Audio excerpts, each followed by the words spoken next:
Input. Oh my God, I've been talking. Oh my God. Good evening, ladies and gentlemen. Yes, it comes from the diaphragm, It's what happens when you're the one with the soul out of everybody. Oh, ladies and gentlemen, welcome to the Rumboyz Fantasy Sports Network, the Rumboyz Fantasy Network. Tonight is Rumboyz After Dark, each and every Friday night, where we break down the latest, the greatest, the hottest topics going down in the sports industry. And as you know, we keep you guys connected with all of these stories, with a lot of our connections. So we're gonna dish out some of our insight. We brought the gang along with us, as always, representing Rumboyz writing staff. You can catch his work on rumboyz.com. He is the youngest member of the group. You can catch him at the top of the box, right there by the logo here on YouTube. Sportscaster, thank you for joining us. Jordan Love. Jordan Love. Oh, yeah. By the way, Spits you guys jersey. know the rules. Make sure that you rate each and every single analyst takes in the comments. Jordan Love, welcome to the show. Next up, we have another writer, another streamer. He is also the part of the web designing and web development crew. This man does it all, wears multiple hats on the team, the personalized memes and it all. JD Rumboyz Central. What's good, guys? Ready to talk some football, some basketball. Let's get to it. Glad Nick's here. Basketball, what? Oh, yes. And you guys all know this, man. You see him in the chat just about every single damn stream. It's the man with the plan. It's the man with the beard, the nutrition and the facts. Nutrinick is on the come up. He's going to be writing for Rumboyz Cleveland one day. We are just waiting for that first piece. Yeah, it's coming, man. Sounds good. Everything's all coming soon. But I know. I had to throw it in there. yeah, But the man needs no introduction. Member of the Brochachos. yeah. Nick Chachos. Howard. What's good, everybody? What's good, chat? How's everybody doing? Thank you guys for having me. Hell yes. Hell yes. Thank you for coming on and wanting to come on. Also, with that, anyone else ever want to stop by on the show? Send us a DM. Nick did it. Also, right here, right next to me, give me one of these, Tyler. It's the sexy hair. Ty Boogie. What up, though? Get him, El Capitan. What up? That's a new one. Rad Friday. And then, of course, it is myself, the Admiral, Robbie J. Rumboyz Northeast will be in here later. He is on his channel doing trivia with his girl. Make sure you guys stop over there, throw him one of these, toss him a light. Yeah. So before we get into the show, guys, you know what we got to do. Ty. Hey, Ty. We have what? We have beard, bro. Oh, bro, you want a Ty, beer, bro? Ty, we have beards, bro. We're gonna have beard, bro. Oh my god. So guys, we have beards, bro. Y'all know the daily. Cheers to me. Cheers to you. All the wrong boys and girls want to do. Dilly. What? I got some good stuff today. And now my coffee's gone. Oh my God. And my coffee's gone. Struggle. It's Friday. We all got jobs. Yeah. It's time to turn the show over to the moderator. JD, get him. All right. We got a ton of topics today. I've been posting them in the chat just now. But let's start with the first one. We just watched Thursday Night Football. Cam Newton, Panthers quarterback, is throwing under 60% and has already fumbled twice so far this season. What is his future with the Panthers going forward? Let's start with Jordan Love and move left and down and finish with Nick. Okay, so if anybody doesn't know, I live in North Carolina, so I've been hearing about this all day. Cam Newton. He's bad. He's not good. He's the worst starting quarterback in the NFL. Oh my God. He's clearly not healthy. I've never seen a quarterback put so much of their body into throwing a 10-yard out in the NFL. That's true. When he throws, his throwing motion is god awful. His mechanics are screwed up. Honest to God, this is sad. This is another Andrew Luck situation. It's a quarterback who can't stay healthy. He can't stay on the field. He's hurt, and he needs to call it quits. I'm sorry. Cam Newton is either done within the next 2 years, or the Panthers are going to cut ties with him. His career in Carolina is over, and it's probably just for the best of him. Sorry, Shauna. I'm sorry. I'm also a Cam Newton hater. I've been saying Cam Newton is the consistent quarterback in NFL history for years. So, Rumboyz OG, what say you? I'm gonna let you go first because I need my phone. Babe, can you bring my phone? Well, yeah, because I gotta send out that tweet that JD wanted me to do. Fantastic. So, I appreciate us having this conversation because I wanted to talk about this after watching that game. And I mean, J Love hit it on the head. Like, this dude is putting anywhere from like his thighs and hips into every throw he makes. Like, I said it a couple times, he cannot throw over 20 yards accurately. He didn't look good. I mean, I don't wish for this to be the situation of his career and how we view it, but I mean, I agree. Like, at some point, you have to decide whether you're going to lift your arm up for the next 40 years of your life or if you're going to continue to play football. So, I mean, he's a big dude. He's running. I mean, he can definitely run the ball, but it doesn't look good. I'll tell you that. It just doesn't look good for Cam and for his future with any team, honestly, just from the fact that injuries are clearly a problem for him. So, It was an ugly game last night. It was. very It ugly. was. I wish I had started Peyton Barber. Because Peyton I Barber. started first time. I'm very happy. Very Nice. happy. And I wish I had started Godwin in more leagues. But with that being said, this question being revolving around Cam Newton and the Panthers. You're right. Cam Newton J Love actually, more importantly. Cam Newton is done. It is Will Greer time. It is time that you start getting him ready. I don't like Kyle Allen, so I'm not with that. The truth is the truth. It is what it is. I'm sorry, Cam. I don't feel like you have it in you to pull out those come from behind lanes anymore. I don't feel like the arm is still the same. He didn't make plays with his legs. It's obvious that they're trying to work the offense around Christian McCaffrey a lot more now. So it is what it is. It's time for a new quarterback to step in there in order for that offense to flourish.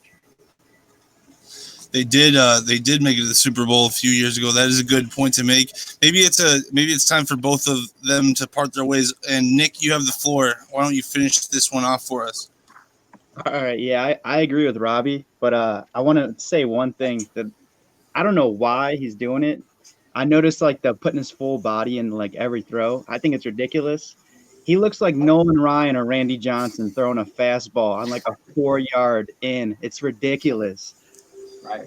Mm-hmm. And I agree. Like Will Gear should be given the keys. Like, yes, he's young and he's kind of raw. Like I liked him at West Virginia. I even like the surrounding pieces they have in Carolina for him. Like, I kind of view him as in college like a deep threat, like a middle route guy, and in the league, I think he'd be a really good like West Coast like athleticism type guy, and having McCaffrey as a safety valve for him to like use as a check down and Olsen as just like a move the sticks guy, I think would benefit him a lot. I think they just need to give him the keys. I think Exactly. like they should trade and get whatever they can get for him. Like, call somebody that's in QB hell right now. And what I want to state to piggyback off of that, it's clear that you're already in rebuild mode. Look at the youth on that offensive side of the ball. Cam Newton is the veteran there. You have guys like Curtis Samuel and DJ Moore. Those are names, those are receivers that you go and you get when it's pretty much time to rebuild. You go and you draft Will Greer when it's time to rebuild. You got a young guy like Christian McCaffrey because it was time to rebuild. Carolina, get yourself set up. I think they went for McCaffrey at the time for like excitement. Like he was like the hot guy, like coming out of college, like the everything guy, the all-purpose guy. Exactly. I mean, let's face it. This is an organization. This is an organization that when it comes to rebuilding, it doesn't necessarily take them that long to do. Maybe 10, 12 years. For some that's long. But let's be serious. Jake Delhomme and Cam Newton both took this organization to Super Bowls, and that was within about a 10 to 12 year window, give or take. Maybe I'm off by a couple of numbers, but trust the process, Carolina. You've been here before. After Delhomme retired, and then you got Cam. You can do this again. I mean, my only last thing I'll say about it is this isn't going to be another team that even if they do hit rebuild mode right now, they're still not going to be worse than the Dolphins. They're not going to be worse than watching some of the teams. They're still probably going to beat the Bucks. I know what happened last night. I don't want to hear that, but like even as like a rebuild team, I would still view them better than the Bucks if Greer played last night. You know what I mean? Like the Bucks came out, they slapped him in the mouth, and obviously they weren't ready for him. But I don't think rebuilding will be that bad. Yeah. I mean, seems like they're building around McCaffrey too. Yeah. And why would you? Yeah, of course. One thing I want to say about the game last night is that there was 3 things I took away from the Bucs side and 3 things I took away from the Panthers side. The top 2 receivers looked very good for the Bucs. Mike Evans was open a lot. Jameis Winston just wasn't looking for him. Chris Godwin played amazing, and he still missed him half the time.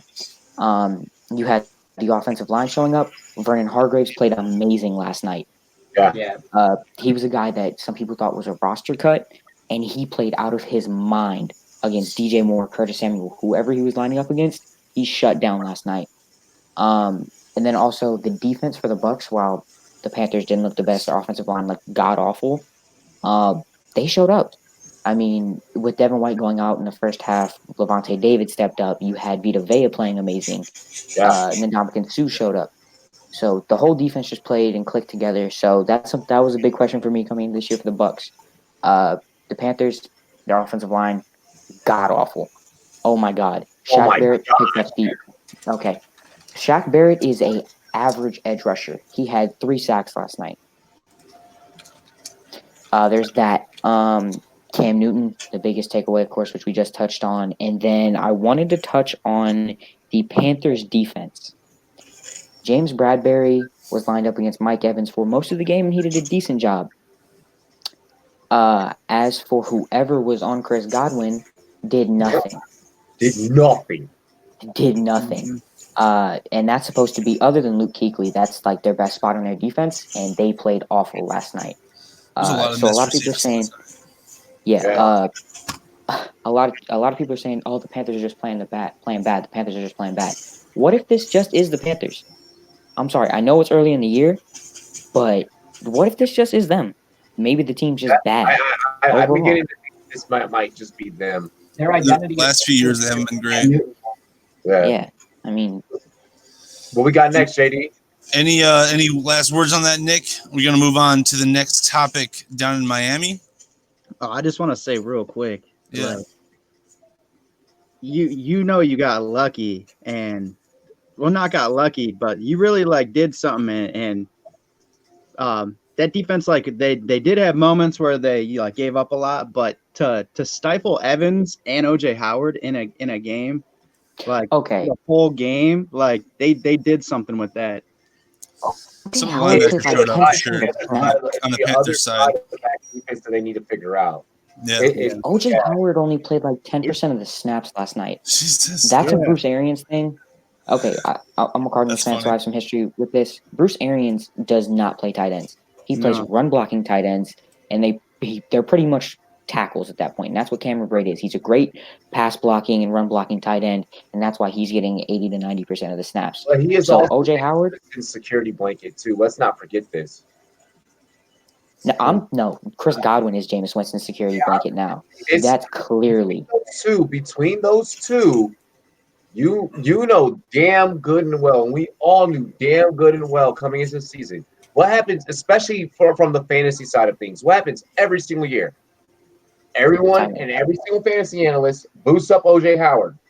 And who turns out to really be, at the end of the season, the breadwinner, tight end shares of that team? Thank you. Right. It's going to be even more this year, though. I have OJ Howard in the league, and I started him, and he got not even a target last night. That hurts. Luckily, Chris Godwin in that same league, Chris Godwin put up 26 for me, so that helps. Every year, go grab Cameron Brate. Watch what'll happen. That's what I'm going to do. All right, I'm actually going to pick up Chris Herndon. Let's move on to that end. Let's move on to naming rights for professional sports stadiums. A few years ago, Denver. You guys like that transition? No, we just know where it's going. We just know exactly where we're going. Well, a few years ago, Denver, I believe it was the Mile High Stadium, they rejected an offer by a cannabis company for their naming rights for their company. But most recently, down in Miami with the Miami Heat, their stadium, their naming rights are up for sale, and porn website Bang Bros is being considered for the naming rights for Miami Heat's basketball arena. If you're a Heat fan, do you want to hang out at Bang Bros Arena? And a follow-up question, if they accept this bid and they don't accept the cannabis bid, I don't know. I don't have a question for that. That's messed up, though. Let's start with Nick, and then we'll move back. You better start with this dude. He's about to take. All right, we'll start with Robbie, and then we'll. Go to Robbie. All righty. So, listen, I gotta first thank the Facebook group Fack You Football for the video that they showed of the Miami Dolphins tailgate last week. They had the Miami Dolphins tailgate looking like it was the Players Club, bro. I thought Lisa Ray showed up. I was like, bro. I mean, you gotta do something. Exactly, you gotta do something fun. But they had like the brothers was out there throwing singles in the parking lot of a tailgate. Okay, they were making it rain harder than a motherfucking Lil Wayne and Fat Joe music video. You need to be careful where you're pushing this. Listen, that's why I am saying things that I am saying. Miami, all of your sports. Now, I'm gonna be careful as this because I am looking for a Rumboyz Miami. But all of your sports teams suck.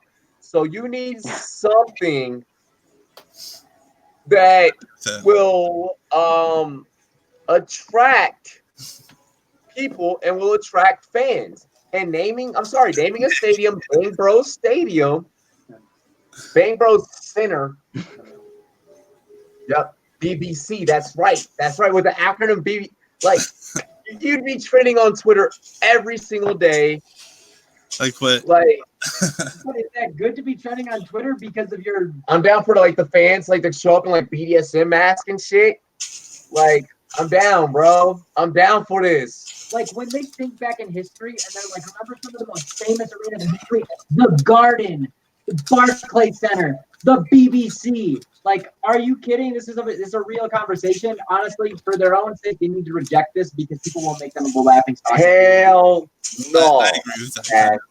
Dude, cannabis, you have to reject that. I was about to sing it, but I'm not gonna sing it. Nick Howard, go. Or do you want to go? That's literally all I got. Nick can go. And they're ridiculous. Fair enough. I think it's hilarious. Like, it would totally go against political correctness and cancel culture, which I'm totally for. It'd be freaking great.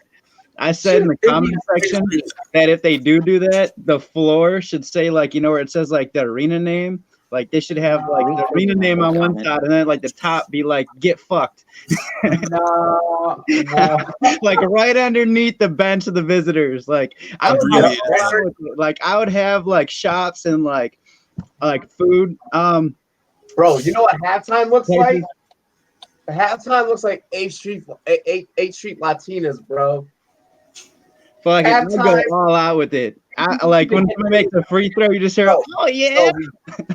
Before we get through this conversation, halftime would be Like, dude, bro, We there's got just so many many ideas for this.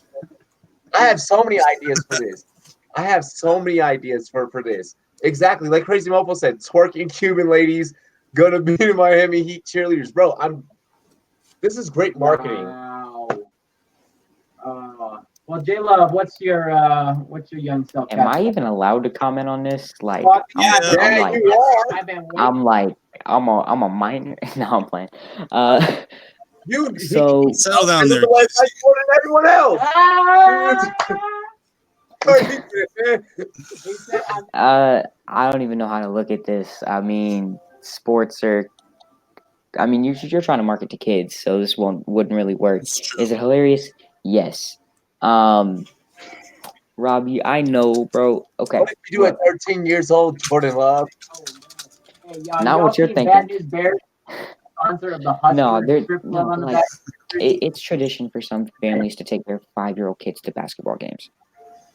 So, there's things like that. But would it be hilarious? Of course. But I mean, I thought it was fake when I first saw it. Honest to God, I thought it was Yes. fake. I think it's But funny, but it's hilarious. That's all I can say about it. It is funny, but it's fucking messed up. Yeah. start with CBD, MD, and then work from there. But all right, does anyone else have any comments on that one, or should we move No, on? I do have one more. You should change. Rumboyz Nope. CBD Stadium. Rumboyz CBD Center. That sounds awesome. Hey, welcome, Tom Jasper Jr. Thanks for joining us. Thanks for joining us, Product- everyone who's in the chat. If they Product did, line coming soon. if they did that, they should have like Wednesday, like hump day promotions, cheaper booze, and Next topic, JD. We're And about to next get going. And Yeah. midget All right, yeah, let's move past this one. Let's move past this one. and mud and fat chick mud wrestling, bro. Oh my god! This time we'll end with J Love because I want him to have as much time as possible. We'll start with Nick Howard. The Arizona Cardinals are going into Baltimore to face the Ravens after Lamar Jackson's stellar performance. What do the Cardinals need to do to beat the Ravens? And follow up, how good can Lamar Jackson be? We can't. Hey, I love that you're making J Love just sit there and just listen to all of our takes before he gets to go. That's fantastic. Go ahead, It's Nick. pretty cruel, huh? We can't though. I mean, Go ahead. He said we can't win. we can't. That's kind of just a pick 'em. Who's going to win and why, kind of. Let's start with Nick. In my pick'ems, I'm in like 3 pick'em leagues. I picked the Ravens all 3 times. I'm sorry, J Love. So there's no way. That's the answer. You're my I like boy. But I could see It's a it good though. answer. If the Cardinals had a chance though, they'd have to punch them in the mouth early.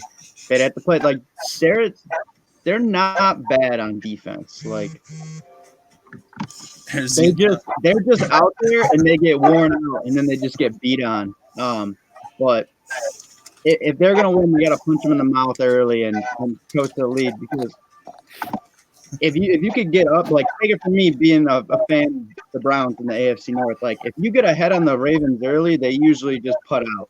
And then they start doing dirty shit and then they get themselves into more trouble. Ravens are a If good they team. get the lead, they start running and playing fucking intense D because they're rested and they just shit on you. Yeah, it's a damn good team. Let's move it over to Rumboyz OG, and whoever wants to take the mantle on that one, and then we'll give J Love as much time as he wants to lament. Ty, you want to play rock paper scissors for this one, Ty? I like when they do that. Not gonna lie. Yeah. Is it possible that the Cardinals could maybe miraculously tie again? First off, I'm kidding. Whoa. No. That No. would be horrible. That'd be horrible, and Vegas would literally shit a fucking break. So with that being said, Be funny. all jokes aside, though, Kyler Murray looked really good in the second half. I did look at the complete game, and he did look like he has now adjusted to the speed of the NFL. But the way that defense, that Ravens defense moves around, with the way those defensive schemes are, I'm not 100% completely sure about that one on the Cardinals side of things. I'm not trusting David Johnson in this game from a fantasy standpoint. Ooh. Although I do have a share of David Johnson still in a league. You're gonna have to play him obviously because you drafted him and you obviously drafted him high, more than likely in the first round, depending on who you were drafting with. If you were drafting with a bunch of bums, who the hell knows? But with that also being stated, I am taking the Ravens in this game, like I did state yesterday with Raj from ESPN Los Angeles. It is what it is. But I do think the Cardinals can put some points on the board, and if they put some points on the board against the Ravens defense, that shows that they are trending in the right direction in terms of their rebuild. Right on. I'll be honest, they got the clicker on the bottom here. There's a lot of pieces for Baltimore that are questionable not playing, including Hollywood Brown. Yeah, So, really? you know what? He's gonna play. He's gonna play. The Cardinals can do it. The Cardinals can do it, bro. I'm sorry, no. They can put up 7 whole points on the defense of the Ravens and get beat by 30. The Cardinals can do it. I believe in you guys. I see what you did there.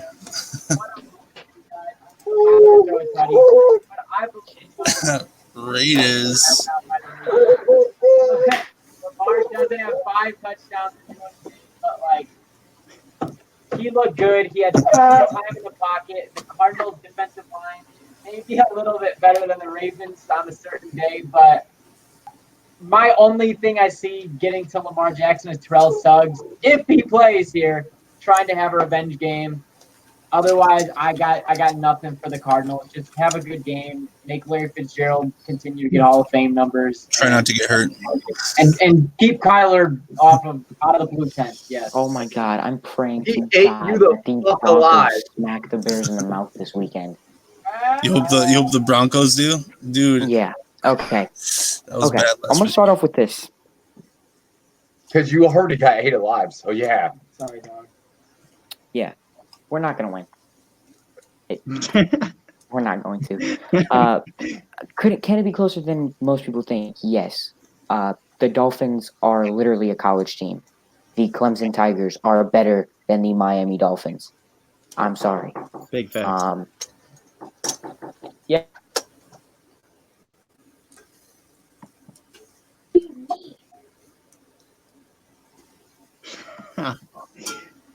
He's gotta hate on my boys like that. All right. Well, let's move on, and maybe we can come back and you can finish his take or something. Or we'll give him a second, actually. You guys have anything else to say? Me? Yeah, go ahead, Nick. No, I'm okay. I think I made my points. Or Yeah, he's like, hell no. No, I just Dude, want you're to gonna point get out the savagery of what he did. Well, Oh, wait, Jordan Love is back. Jordan Love is back. Thanks for coming back, Tom. I gotta be a What up, little crazy upset. mofo? He just fucking yeah. Thanks for joining Oh us. man, the man, the myth, the legend jumps in. What up, TD? Also, whoever said that I'm a better Perks of moderator living than at Molly, home. thanks.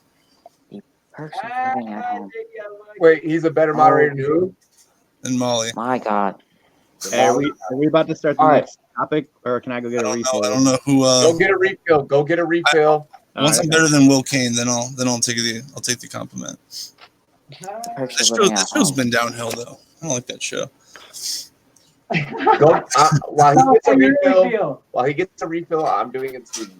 I'm gonna get the stick. Wow! Right when you made that joke, Skip's dumbass pops up on my Twitter. Skip. All right, I'm back. Skip. I'm back though.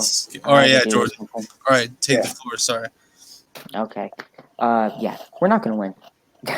Basically, the Dolphins are bad. Clemson's better than them. Just to recap what I said earlier. Did the Ravens look really good last week? Yes. Is any team that plays the Dolphins this year gonna look good? Yes. Yes. Very much so. Yes.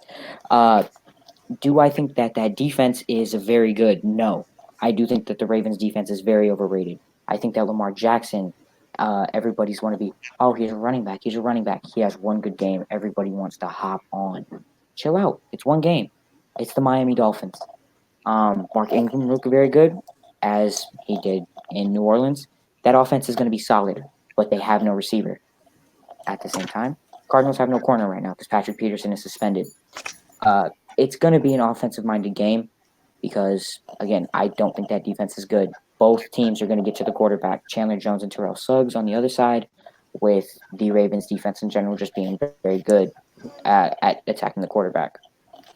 It's just going to be a shootout, in my opinion, with many sacks. Expect both defenses to put up maybe 5 sacks around in the game.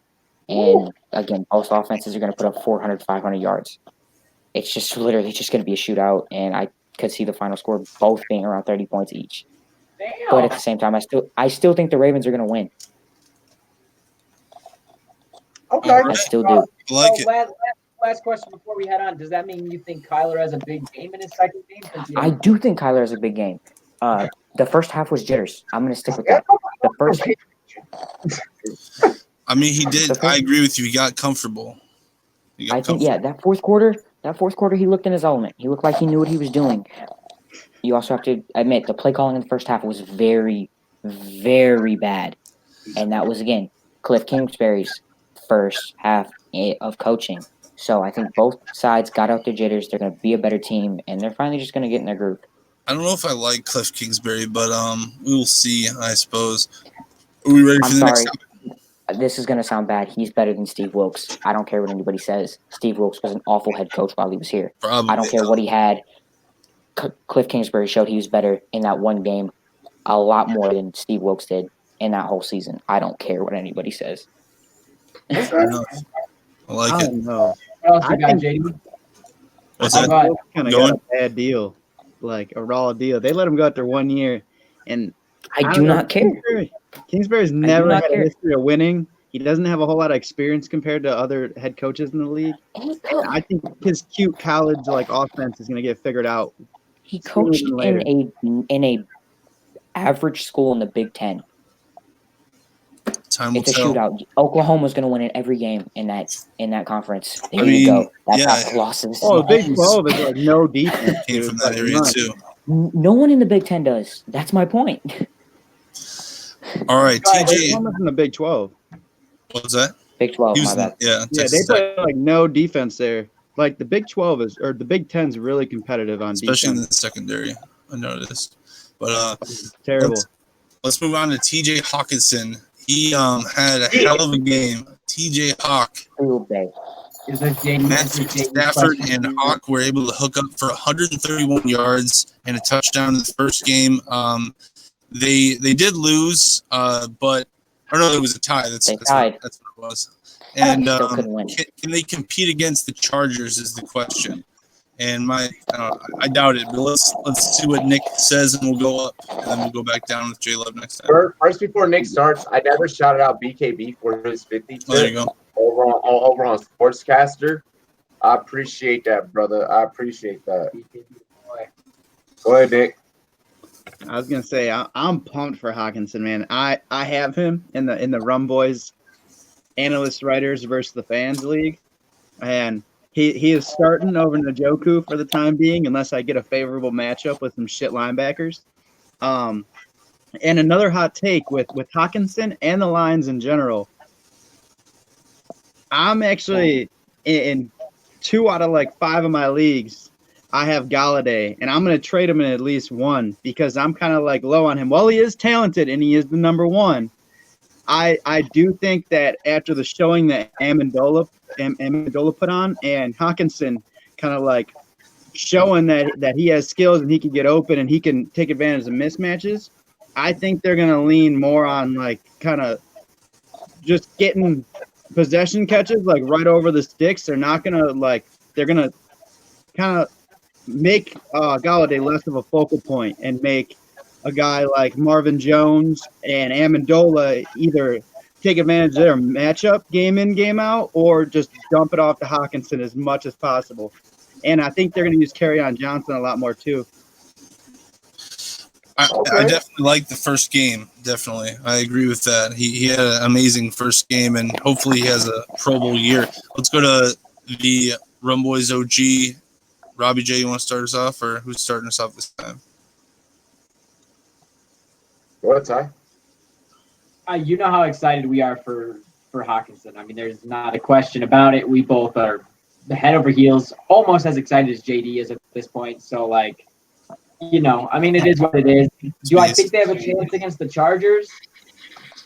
Not really. Do I think Hawkinson will have a good game? Yeah, sure. I think already we talked about him being against the defense with Stepmom Lauren. We talked about the Cardinals maybe not being the best defense, but they played well against the tight end. That was something we had talked about for a good 5 to 10 minutes, and you see what Hawkinson did regardless of that stat. So I think he's going to be a good tight end this year, regardless of who he plays, and it's going to be fantastic for him to play. But I don't really think that gives the Lions a chance against the Chargers.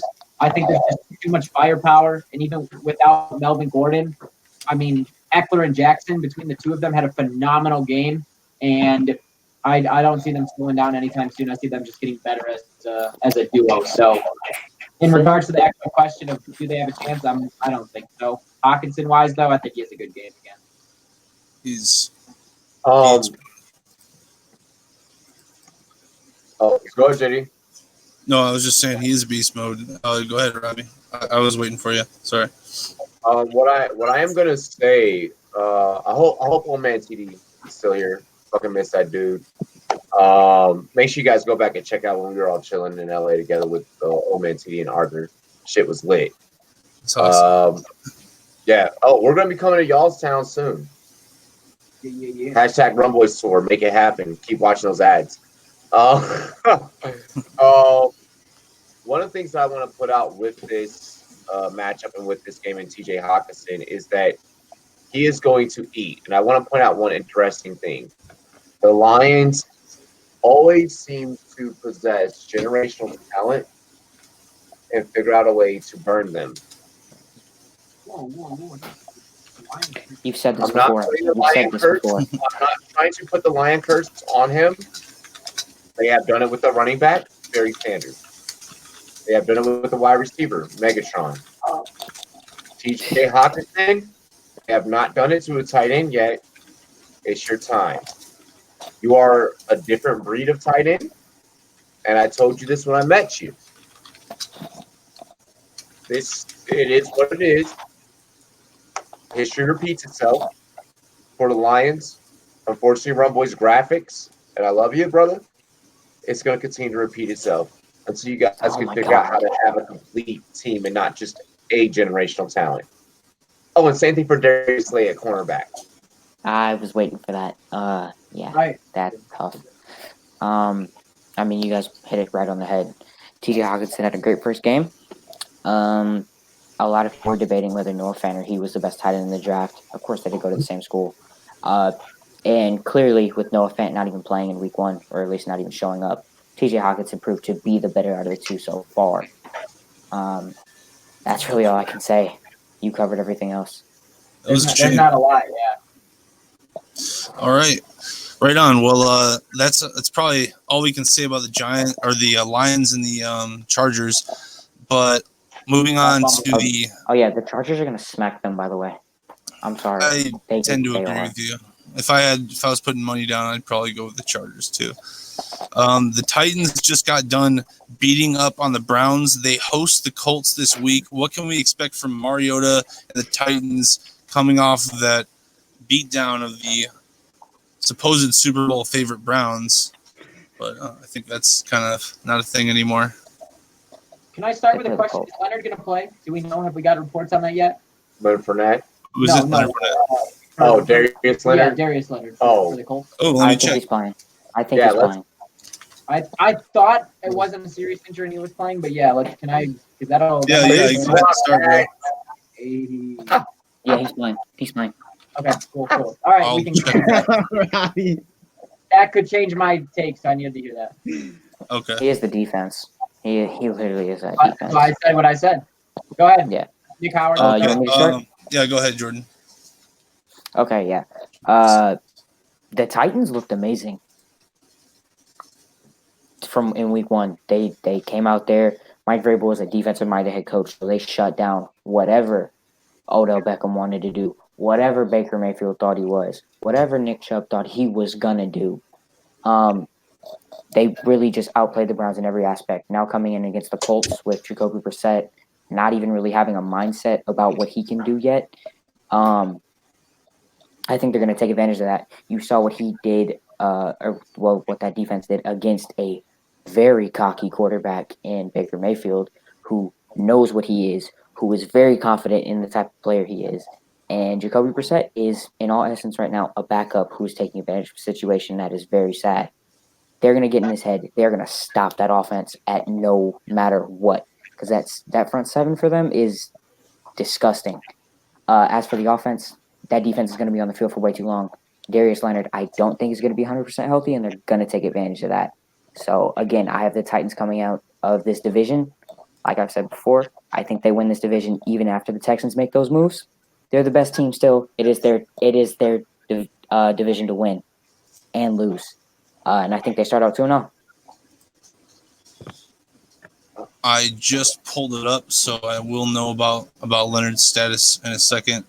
In the meantime, let's go to Robbie, and then Nick, then we'll finish up with Ty. Actually, yeah, I was going to let one of you guys go first. Go ahead. You just totally disregarded everything you just said. All right. So, anyways, Yeah, I mean, I'm just saying. I was like, I didn't.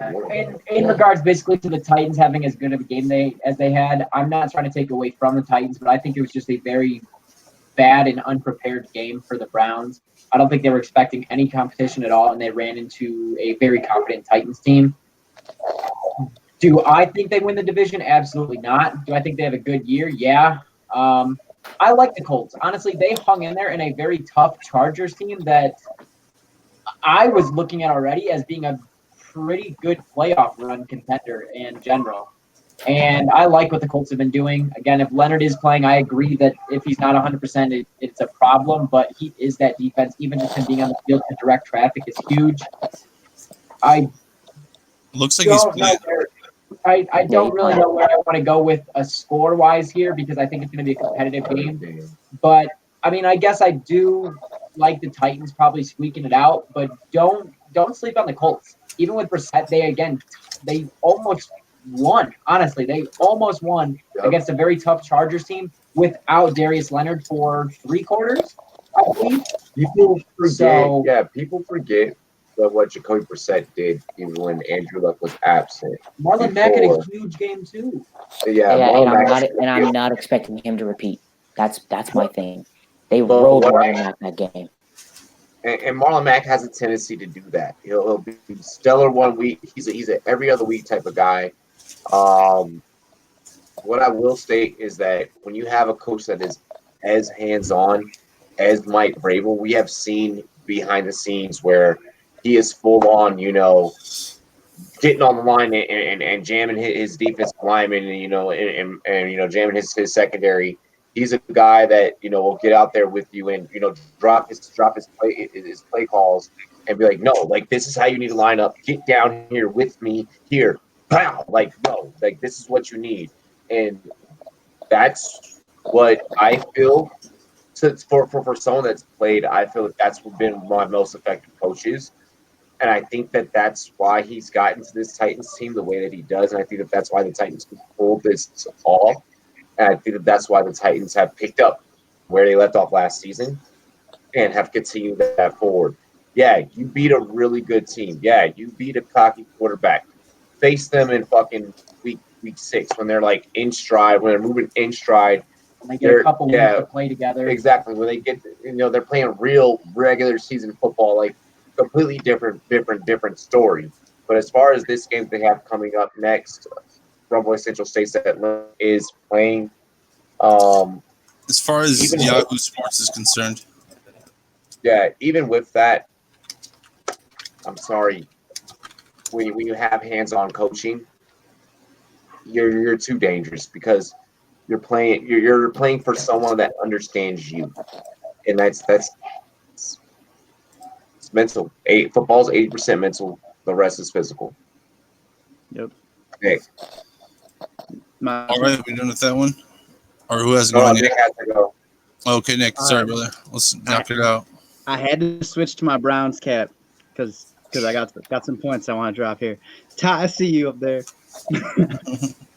But one I will say, and everybody in this YouTube sports community that knows me and talked to me like before this game heard me reiterate that it was the one game on our schedule that like I couldn't put a finger on, L or dub, and I knew it would be a trap game. I knew it would be anybody's game.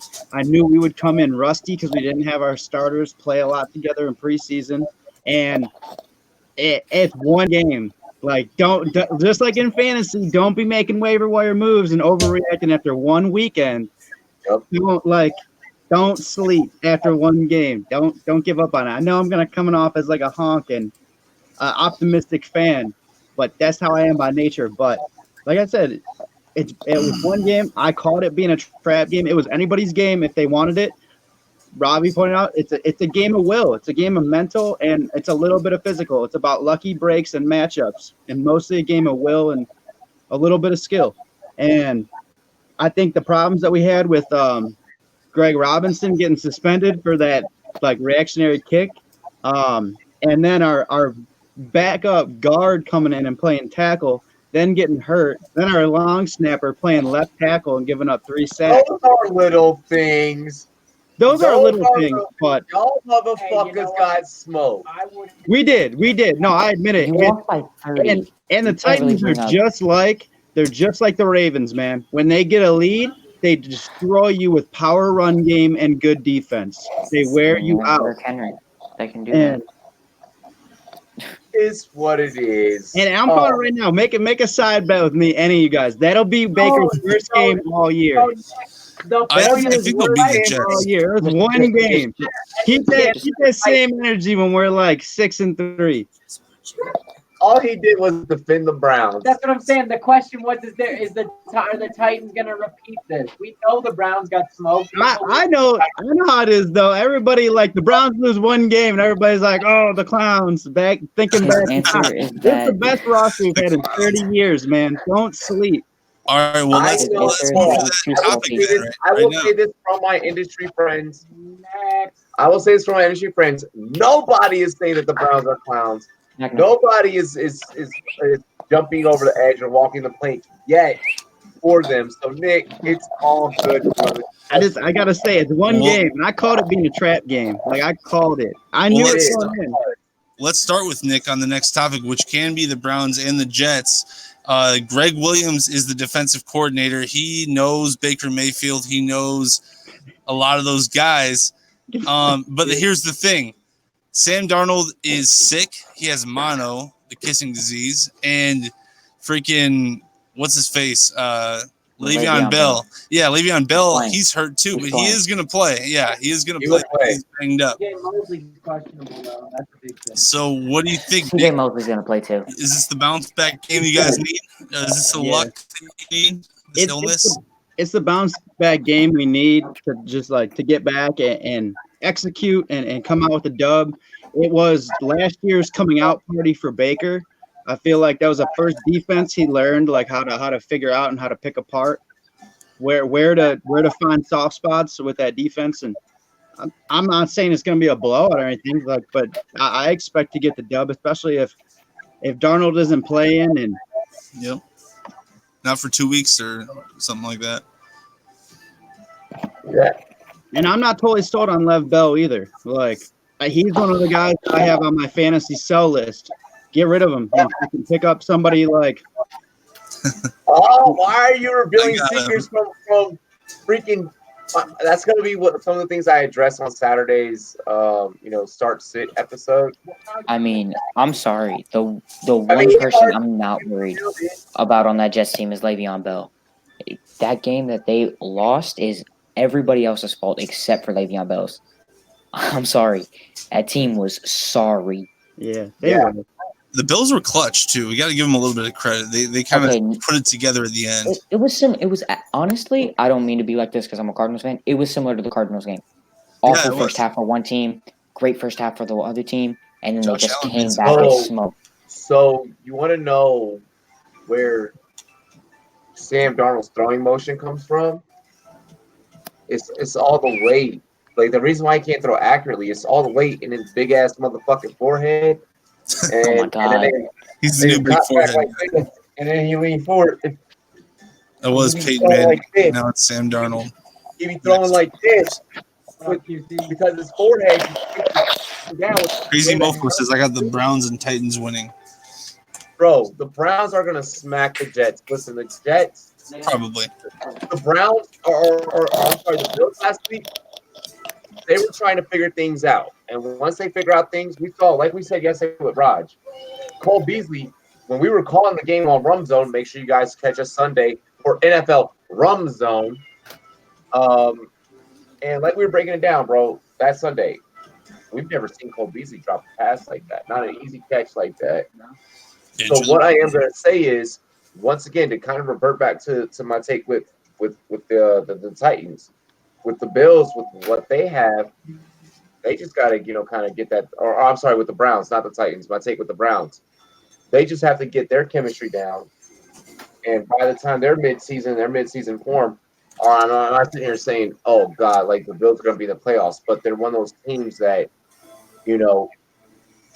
like the Browns, if they get into that midseason role, Cole Beasley is going to be effective. Zay Jones is going to be. We know that Zay Jones, you're picking him up off the waiver wire in like week 5, week 6. The Bills defense, we know that they're always playable in fantasy. So the Bills are moving in the right direction. They're a team that it's just taking them longer with their rebuild. Brady's going to retire eventually, and when that happens, that shit's going to be fucking devastating. Bears see them as their best hope at keeping them afloat. But once that happens, there's room. Tell them, And Nick. if there's any type of room, it's going to be them. As for the Bills, or as for the Jets and the Browns this weekend, the Browns are obviously going to smack the fuck out the Jets.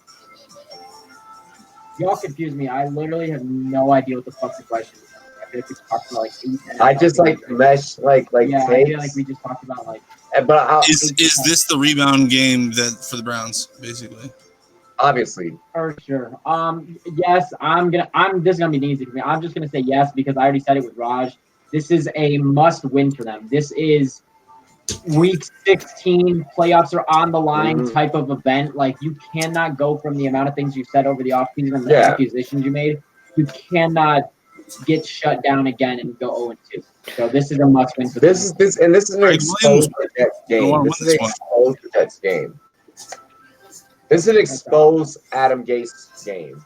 That's all I got. And the Jets, Oh my God, Adam Gase is an awful head coach. Williams and Gase are going to definitely want to win this one, make a statement. Yeah, But just pull the Gase face. J-Love, you got any words on this one? Yeah, Adam Gase is awful. No. Yeah. I don't even remember what the question was actually. Let me look. I'm saying we got to get better at staying on topic. All right. What'd you say? What was the question again? Moving What was on. the question again? Basically, it was the Browns. The Browns. Is this the rebound game that they need now that the Jets? Who's going to win this game? Basically, is the Browns going to win this one? Probably. I gotta ask though, like, More than how I do think you the Browns guys are take, going to win. but what's your guys' temperature with the Browns? Like, you think it's all hype? You think they're gonna crash and burn this year? Because like, No, I think that think they're it's like overhyped. Okay, the thing is, they're overhyped by the media. I see some people saying they're going to go 13-3, 14-2. No way. No. no, I could see them going 10-6, 10-6. 9-7, maybe even best 11-5. They're going to have a winning record. They're going to be a good team. But again, there's so many attitudes on that team that need to be taken care of. There's so many mouths to feed that I could see something happening. Yeah. I mean, they just have to get things under order. And I'm honestly not even worried about the team. I'm more worried about the coaching. Freddie Kitchens is very worrisome for me right now. As Based off the a way he head handled coach, that though, first but game. he's got 20 years of experience plus as a coach. He's not like Kingsbury. He's not like only been in the business for 10 years. Steve Wilkes was a Not coordinator like for 30 years. We saw how that worked. His experience as a QB's coach is Exactly. Thank you. But also He was the head coach of a college team for a long time. I mean, yeah, he seems like a decent coach, but he did get smacked in his first. Got smacked in his first one. But I like this question. What is the temperature of the Browns? I would say I agree with J Love. It's 8-8, 9-7, probably. Maybe like they can maybe get the wild card possibly, but I want to hear Rumboyz OG on that question. What is the temperature? How do you think it's just hype? Do you think it's just smoke, or do you think No, it's not hype. To me, it's not hype. It's not smoke. Once they get together, it's real. It's popping. It's going to be great for football. Like I said, I don't think that it's overhyped. I know Avery, the Bengals fan in the chat, is saying that Brown's way overhyped. I absolutely positively do not believe that, and I'm just not riding that. Once they get it together, if Odell cannot be our Giants Odell and just focus on playing football, stop wearing a fucking expensive ass watch. That's stupid. Yeah, that is stupid. But regardless, if he balls, I don't care what he wears. He could be in a clown suit, and if they allow it, and he fucking shits, I'm down. I feel I'm just that. waiting for that watch to break. I feel that, but this organization is an organization that does not need distractions. Go out there, play ball, make it happen, fulfill the hype that everyone has built up for you, and just go out there and do it. Yeah, you guys agree it was a trap game? Because, like, I kind of look at it like, I know there's 2 Bears fans in here. I didn't, like, raise the alarm, like, for that first game. It's one game, man. It's a long season. No, for sure. But, it wasn't, 40 to, like, 13 or whatever it was. I don't All right, look, I still have the Browns winning your division. I'll leave it at that. No. Wow. No. I don't like to No. I think they're going to win the division. I think the Ravens, I'm not big on the Steelers this year. I don't don't think either. Next Pittsburgh question, is- JT. Go All right, for next it. question. Let's go for it. We have a Bengals fan in the chat now, so we gotta address that. We gotta talk about the Bengals. The 49ers head to Cincinnati. What do the Bengals need to do to contain Kittle? Who wins and why? Let's start with Nick. Or did we just start with Nick? Yeah. No, we started with me. We ended with me, but Let's it doesn't start matter. with Nick. Let's Go do it. ahead. Go ahead, Nick. You got- Yeah. You got it, friend. I know that, like, the Bengals have, like, no linebackers, so Kittle is going to absolutely tear them apart this week. I'm trying to think. And Do the Bengals? also, too, I think Debo might actually have a good game, might show out, too. I don't know if the run game will be as dominant. I like Breida, but I don't know. I think they'll really get it going with Kittle early. He's a big boy. So no shot for the Bengals. Hard to take down. No shot for the Bengals. I mean, it might be a close game. Like, they surprised me. Yeah. They surprised me against the Seahawks, but it I don't know. I can see it being like a 10-point game. The Bengals run a 4-3, right? The Bengals run a 4-3? Yes. Yeah. Cool. But they have Always no fast. linebackers. I know. I'm just double checking because I would change my answer. Bro, straight up, what do the Bengals need to hold the 49ers at that W? A shit ton of luck. Maybe a special fan is in the stands and ruin Jimmy G's game. You know, Four-star Jimmy. Four-star Jimmy. Honestly, I think the Niners. I don't think it's a big deal. I agree that the Bengals surprised me, but I don't see this being a comeback year for them and Andy Dalton doing what he did again. I don't. I gotta keep it real. The Bengals did look nice last weekend against the Seahawks. Could they go out and look nice again? Yeah, but ultimately, are they gonna get smacked? Yes. The Niners. In order to stop the 49ers, it's not just Kittle that you're dealing with. Dante Pettis has stated that he's feeling healthy, he's feeling good. He feels like he's going to get a lot more targets this week. You're going to have to look out for him. We know that Pettis just pops up out of nowhere and just puts up numbers. Mostert in the backfield, everyone's like Breida. Look out for Mostert. He's going to get touches as well, and he can make things happen for the 49ers, and we've seen. The 49ers are one of those teams that they can come in and use ragtag players and make things happen. Even if Jimmy G goes down. Okay, Nick Mullins. They can string together. It's a scheme. Yeah, it's a scheme. And eventually, they just need to figure out that personnel issue of who's going to start, who's going to stay healthy for us, and then they can go and win games. I'm And still that's my on whole the breakdown of Kyle that. Shanahan bandwagon. Run it up. All right. I'm gonna shock you guys with this pick again. I'm gonna go with the Bengals in this game. I'm going with the Bengals. This is why. It's history for the Bengals for the past 4 years to start out hot. The past 4 years. The only time they win games is in the first 6 games of the week. That's it. You saw it last year. They started out what? 4-2, 3-2, something like that. And then they ended up with like a 5-11 record. You also have to remember they played the Seahawks last week, a team we think that has a chance of making the playoffs mainly just based off of Russell Wilson. But they had Joe Mixon for the first quarter. That's it. That is their best player on offense by far. As of right now, Joe Mixon makes a difference in this game. He practiced today, so I'm expecting him to play at least and get a majority of the carries like he always will in that backfield. I'm going to take the Bengals barely squeaking out over the Niners. I think that offense is not going to play well at all, even if they ride George Kittle to the death of them. At some point there's going to be an end to that. Put a corner on him, put a big safety on him, and that's got to be. Niners are going to win this one. I'm going with the Bengals. They're not the Bengals if you put a safety or corner on him, you're going to leave a soft opening for a guy like Debo or I think Goodwin's not hurt, right? Goodwin is playing. Goodwin's playing. Yeah. What else you got, All right. JD? Let's move on. Let's stay with football for now. We got the Cowboys. They clobbered the Giants. And who are they facing now? I don't even think let me double check that.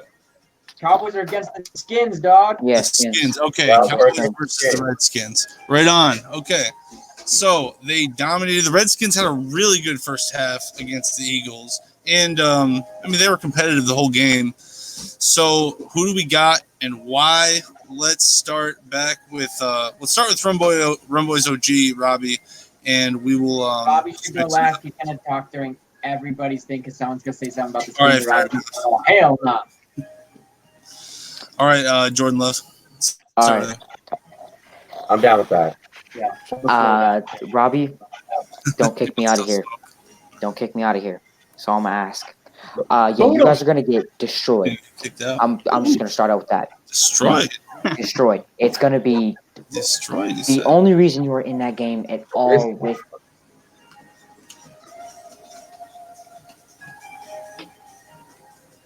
I'm going to get a shot. Look, he froze. That's what he gets. He's praying that his internet win. My internet died. Okay. The only reason you guys were in that game at all is because of the fact that the Eagles did not play their starters throughout the whole preseason. It was rust. It was their first football experience in a long time. And Carson Wentz showed you what he's like when he's healthy. Dak Prescott had a great game. I don't even care. He's going to play awful this week. That's what he does. Ezekiel Elliott is going to come out there and run the ball up your throat. That's what's going to happen. And you guys are going to lose by 20. I'm sorry. That's what's going to happen, bro. By 20 points. The Cowboys are going to rout this Redskins. All right. Let's move on to Rumboyz OG, or do you guys want to finish? No, let Nick go. All right, Nick, Robbie let's do it. Robbie wants the end. Robbie wants to hear everybody's take so he can just drop bombs of smoke on everybody. I don't know, man. I can feel it from sitting next to him. I can feel it I'm going to go get a Really shot. energy. I'm going to It's be listening on my phone. I'm going to go get a shot. It's like a Dragon Ball character. You can sense the energy. I can, I I'm promise. about to be on fucking Super Saiyan 9000 when I come back on y'all. I gotta say, anything could happen in that division. Oh, y'all, you too. You sit next to me. What's I'm happening? wait till you. I'm gonna wait till you get back so I can do my. Go ahead, go. Let's do this. Let's do this. Perfect. Nick, All right, Nick, you have the floor. Sorry. Oh, you guys are good. But yeah, I think anything could happen in that division. Like, those games are so competitive and so close, and those teams know each other so well. So I don't know. He's not on set. You don't have to be nice, dude. He's not on set. No. I know I don't gotta be nice. Like, if it was not a conference game against somebody that just has some talent, has a good offense, defense, has favorable matchups against the Skins, I'm gonna say hell no, the Skins don't have a chance. Just like just like the Cardinals, just like the Bengals, like just like the Dolphins. If it's not looking good, it's not looking good. I'm not gonna speak out of pocket, but that division, man, it's so close and so competitive. Those teams know each other so well, so anything could happen. Like that division has multiple trap games on their schedule every year, so like anything could happen. I think I'm in 3 pick'em leagues. I think I picked the Cowboys in 2 of them and the Redskins in 1. So like I'm kind of split. I don't know what's gonna happen. Anything can happen in that division. That's how it is. Okay. Well, he's not back yet, but I mean, my take is I don't see the Redskins even doing close to what they did in the game against Philly. I don't think they even have a good half either way.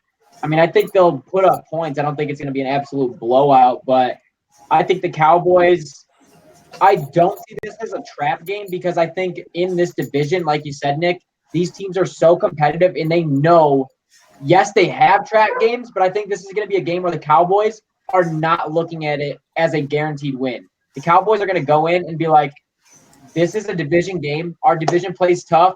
We cannot lose a BS game to the Redskins. We're going to have to go through Philly at one point this year and the rest of the NFC. So, honestly, I think they practice hard, and I think they're prepared for the Redskins this week. And I think they have a great game, and I think we just hear more from Cowboys fans how they're going to go to the Super Bowl after this week. So, Yeah, they're going to come out even more than they were last week. that's what I'm saying. So, I mean, it is what it is. I don't last week, but yeah, I don't have a whole lot more on that. So, but I do agree that the Cowboys are looking really good, and their young defense looks aggressive, and they have a good offensive line. But I do like how Case Keenum runs that offense. He runs it clearly better than he ran the Denver offense. You know, every quarterback is so different. It's I always find that so interesting how one guy can go to another coach and play like amazing, and then he goes to this other coach and he's throwing 4 picks or whatever. It's unbelievable. No, Darius, which guys. is why though I'm not sold on him, man. There's definitely I've been impressed with him compared to what I thought was going to happen, but I'd like to see another week or 2 out of him to see what is really good. You know what I mean? The Cowboys defense is a fantastic step up. I get the feel that Philly is a pretty good defense, but you need 2 consistent halves to prove to me that you're going to be a good quarterback in this league and in this year. So I need another game or 2 for me to be sold on Keenum. No, Darius, guys. Warren isn't going to be that good this week. That is unfortunate. They don't have Darius Guice. I mean, they have Adrian Peterson, but he is. Listen, let me hold on. All right, Robbie. There you go. Take the go. shot. Here we go. Listen. Okay, I listened to all y'all shit downstairs because I had the stream on. Oh, yeah, shit. They're not. He said, "Oh, y'all shit talking." No, y'all weren't shit talking. You made some good points, but now it's my turn. Let me represent for HTTR Nation. Let me hold it down for the Redskins. Shout out to Ed Oliver. Make sure y'all go subscribe to Ed Oliver. Listen up. Okay. Turn him off.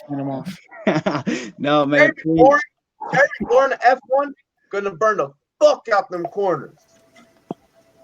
Adrian Peterson has found the fountain of youth. Adrian Peterson is going to run all over Dallas. Oh my God! Just I stop. like Just play stop. against Dallas. Adrian Peterson always has good games against Dallas. Old school play. Adrian Peterson was pissed that he was sat last week. I was pissed that he was sat last week. I have said this about Darius Guice time and time again. Despite the fact that we are fucking friends on Twitter, Darius, despite the fact that I am such a huge fan of your LSU career, AP's the leader in that offense. Oh my AP's the leader in God! that running back. Let it the fuck be. Let that man go out there and do AP things. He still has it in him. Everyone likes to talk about he's old.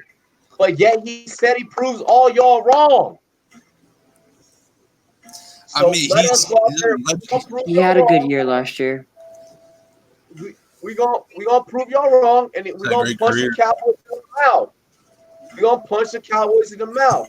And Okay, then y'all buddy. gonna sit back and yo, Robbie, you were right. Okay, you got it right. I'm gonna Okay, get so text messages. wait, hold up. There's gonna be no cap after that. Karam says the Cowboys need to punch the Skins in the mouth, Robbie. Okay, I've been on record twice. I've locked the Tampa Bay win, and I've locked the Green Bay win. I'm gonna lock that the Cowboys come out here and smack Damn. the Redskins. It's a guarantee. Let's go. We're going to address this. We're coming back. Next take. All right, next question is about the Raiders and the Chiefs. 33-17. Two teams that started off offense amazing just to start off their games in week one. The Chiefs played a consistent game the whole time. The Raiders just kind of held them off. And he switched the hat. Get out of here! You can't switch your hat. That's unacceptable. Magician, Nick Howard. What's that? Wow. Hat magician. Hat magician. He's switching his hat. All right, so now he's a Raiders fan all of a sudden. Hey, He is a Raiders fan. I am guilty of being a two-teamer, man. I fell in love with football the year the Browns moved. I went to my first game the final season, and I wasn't going to become a Raiders fan, and some people in my family fuck with the Steelers, fuck with the Bills, fuck with the Titans, and I'm like, no. I'm Some crazy family members. I'm being guilty Bills of that, fans. man. the autumn win, bro. I root for always certain loved them. teams. Yeah, I'm definitely guilty, so I can't even talk that much, honestly. Hey, hold up. You know what's funny about this though? My dad's also a Bears fan. Is he? Yeah, my dad's a So Bears you're fan. from Carolina. You're a Cardinals fan. Your dad's a Bears fan. I was born in Chicago. My dad, Okay. my dad's a Cowboys fan. I was born in Chicago. I lived in Arizona for 9 years of my life, and now I live in North Carolina. Okay. There you go. All right. Who's starting on? Let's start with Jordan Love on this one, and then we'll move downward, and we'll finish off with the Raiders fan. Oh yeah, so we're going Chiefs Raiders. Yeah. Yeah. No Tyreek Hill. That's the first thing I'm going to start out with. He's gone for a considerable amount of time for a very serious injury to his shoulder, if anybody doesn't know. So that offense is not going to be good. Patrick Mahomes is still going to no.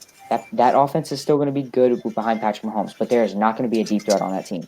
Nico Hardman is going to have to step up. Sammy Watkins is going to have to step up. You're just going to have to see the whole offense play better, which it can, but then you have to rely on that defense. And there's my issue. That defense did make it made numerous upgrades, and while the Raiders aren't the best team, they're still not that good. That defense is still not that good. I still think the Chiefs pull through, but it's going to be a lot closer than what some people think. Okay. All right, Rumboyz OG, what do you got for us? Let's start with Robbie this time. So what I'm going to state is our Raiders are going to be pissed when he sees this later. But I'm sorry, Fuji. Y'all are going to get smacked. Y'all did show some promise last game, and I'm not going to deny that. But it is what it is, and facts are facts. I'm gonna drop this. I'm just rocking with Kansas City in this one. Sorry. But start Darren Waller in fantasy. Oh, he's been an amazing story for sure. Yeah. What do you think they're? It looks like. What do you think they're, Ty? I don't have a lot to say on this. I'm going with the Chiefs. I'm with Robbie on this one here. Like, not a whole lot to go about. The Raiders had an impressive, first week, I guess, to say. Very impressive. Josh Jacobs looked great. We love to see that. Honestly, Derek Carr looked pretty good, but this is the Kansas City Chiefs. I'm sorry. I understand there are a thing called trap games, but Andy Reid doesn't really accept that. He has these guys working hard, and I can't see Mahomes not continuing to throw for like 300 yards at least to Kelsey and or Hardman and or if Watkins shows up 25% of what he did last game, I mean, you're getting 70 yards and maybe a touchdown. So, like, I don't think there's a question about this game. Goquan says Raiders are beating the Chiefs. All right, Nick, you got the floor on this one. All right. I love my Pirates, man. But in 3 pick'em leagues, I went Chiefs with 2 of the times and Raiders 1 of the time. Welcome, Sports Fury. I am totally down. Oh, Josh, what's up, buddy? I'm totally down on the Chiefs defense. Like, they are Swiss cheese, dude. They give up everything, soft stuff, big plays, everything. And Jacobs has been showing out. He's been looking real good. I love that we got him. And my boy Tyrell Williams, I think he's in for a good game. I think Waller will do good as well. But I don't know. You cannot sleep on Patty Mahomes. He is that guy, man. Like, I wish, like, I don't know, no shade. Like, don't take it personal, but you Bears fans, you guys should have picked Mahomes, man. I love He grew up in Mentor, like 30 minutes away from me. I love the guy. But he started out as a running quarterback, and, like, I don't know. It's just I'm not totally sold on Mitch. I love the guy. I want the best for him because he's a local, but you guys should have really picked Mahomes. Really quick, if you guys would like to see one day, I love your take, Nick, and I've shared memes about that in the Fack football group on Facebook. Once again, go in the description, join that group, guys. We're at 500 members over on that group, and we are the official podcast of that group. But drop a one-off if you guys would love to see the Sports Fury on Rumboyz After Dark one night. You know, have a couple beers, talk some sports. Talk some Bears. You would want to talk the fucking Bears. I would love to debate Sean about. I would love to debate Sean Redskins Cowboys personally, but you know, I love that people are automatically dropping the ones.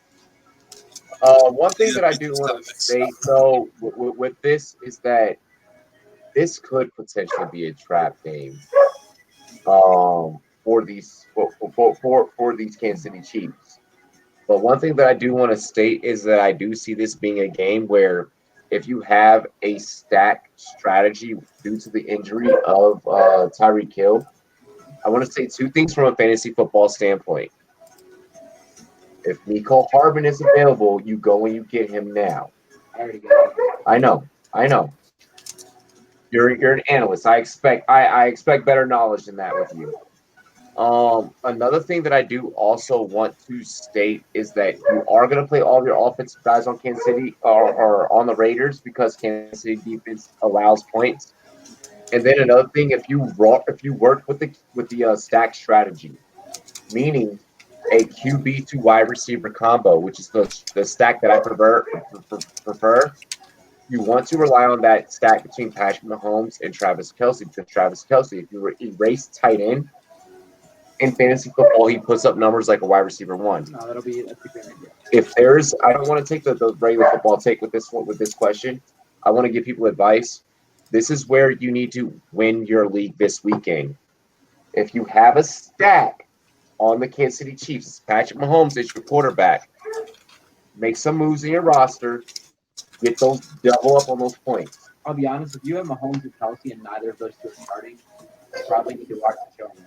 But you definitely, yes. But if you have the stack, this is the weekend that the stack is going to work for you. And I actually want to go back a little bit in the show. For those of you that you have an Odell or a Jarvis Landry, Baker Mayfield stack, play that this weekend too. JD, next. All right, I like it. Sorry, I was reading some of the comments, and we got a lot of interesting conversations. And I definitely agree with you guys. I think the Chiefs are probably going to take this one. Although I do love what the Raiders have done, but as far as the next topic goes, the Dolphins are kind of just throwing. It looks like to me that they're just kind of throwing away everybody that's worth of value. They're trying to put people on the trading block, including Minka Fitzpatrick. The Cowboys have been rumored, according to CBS Sports, as to be one of the teams that wants Fitzpatrick. Do you guys think the Dolphins are kind of just throwing the season away, and or what's going on in Miami? Yeah, it's bullshit. That's my whole take. Yeah. Can we get Nick Howard on this one? Because I want to formulate one. I just want to do one thing with research. Sure. Nick, what's your take on this one? I can give mine too. What was it again? Sure. The Dolphins are kind of just putting everyone on the trade block. They're going to face. I think the Patriots. Yeah, the Patriots are coming down to Miami. They beat Miami last year, and it looks like they're trying to trade everybody. What do you think of the Dolphins situation? Great play. I think they're full on in tank for Tua mode, man. Like they are. Like, tank for Tua mode. Yeah, and tank for Tua. And earlier before Zeke resigned, because I think the Cowboys are going to get themselves in big trouble with like re-signing all these guys, and I hope so, because nothing's worse than the freaking off their rocker delusional Cowboys fan. Like I hope they re-sign everybody and they can't even pay a punter in like 2 years. I hope so. But I really thought that the Dolphins would clear a lot of people out and make some moves and get as many picks as possible.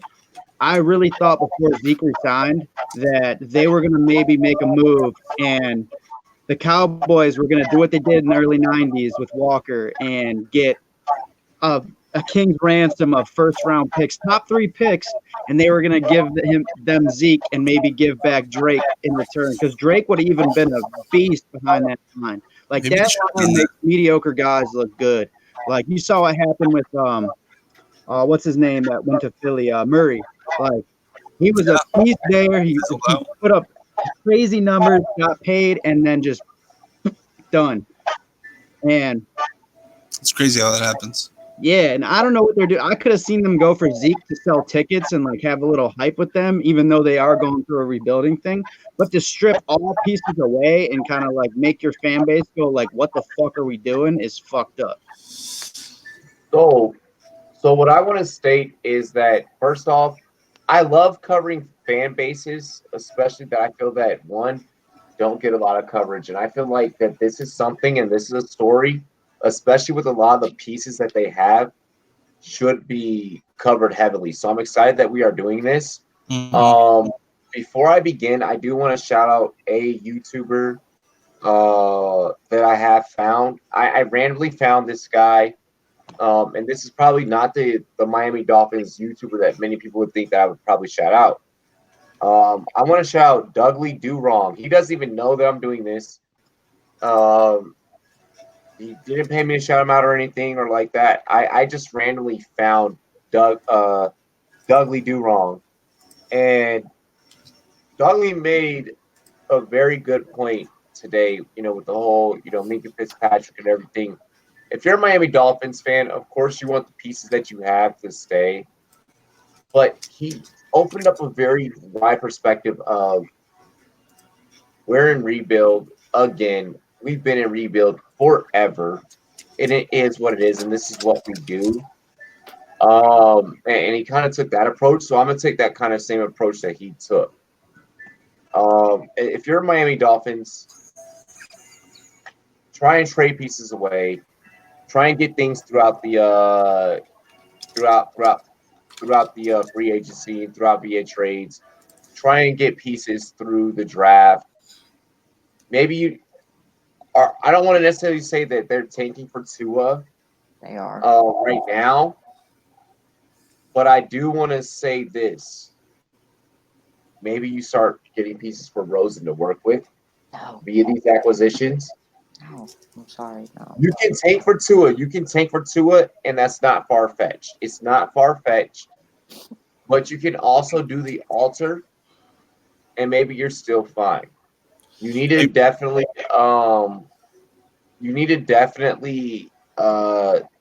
beef up your offensive line again, especially after losing Tunsil. Devontae Parker has expressed that he may want to leave, and Kenny Stills is already gone. Get receivers back. Like they're in full rebuild. They're in full rebuild mode. If I'm the Dolphins, just go and do everything that it takes to try and build pieces, but do it at a low cost. And then when the time is right, throw that budget out there. And that's going to be years down the line.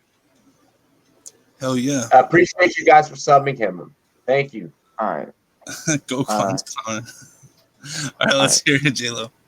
I'm actually the one that dropped this earlier and wanted to talk about this. So, Minka Fitzpatrick, their first round pick from not this past year's draft, but the year before, he's on the trade block. You have Kenyon Drake.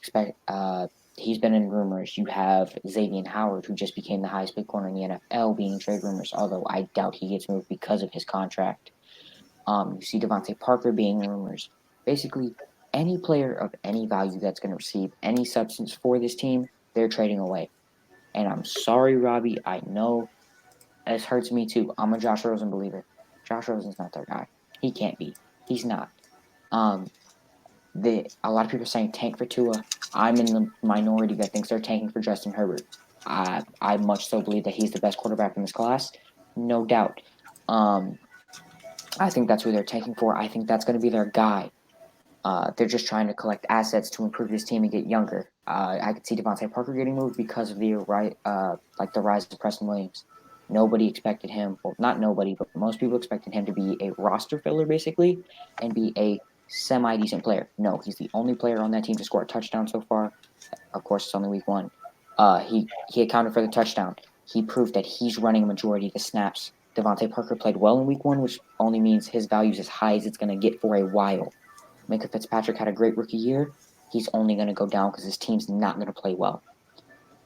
Kenyon Drake, his value is going to be as high as it is because, again, team's not going to play well. You have to trade him now before he starts getting touches. They're just going to try and collect assets to be young and fit the timeline that they're going to be in.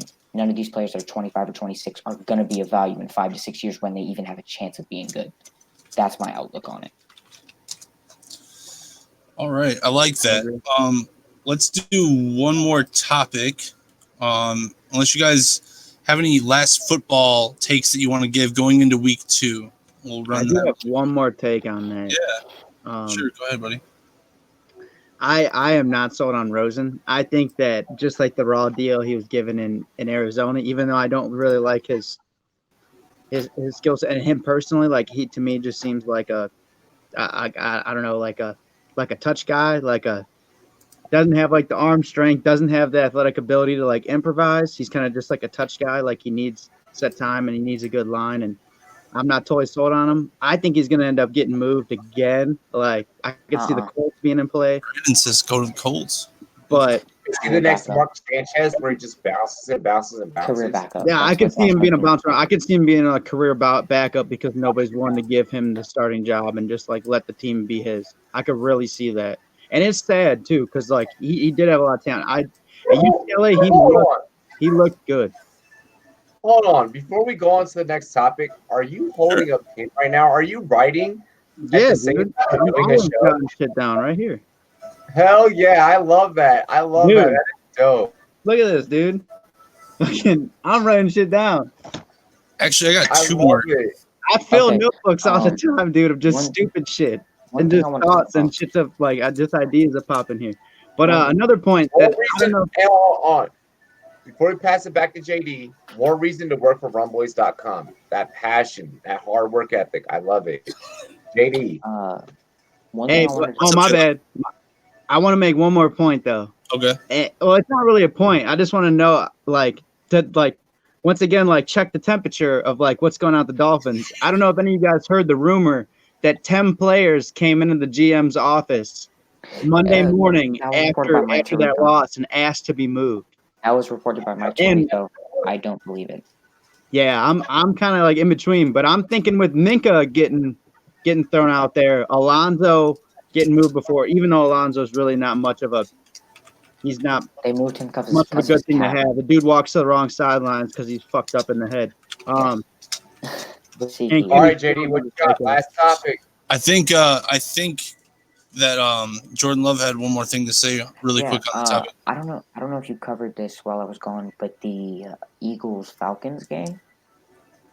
Anybody? Eagles-Falcons game. I do have that on the list. We've just been running pretty late.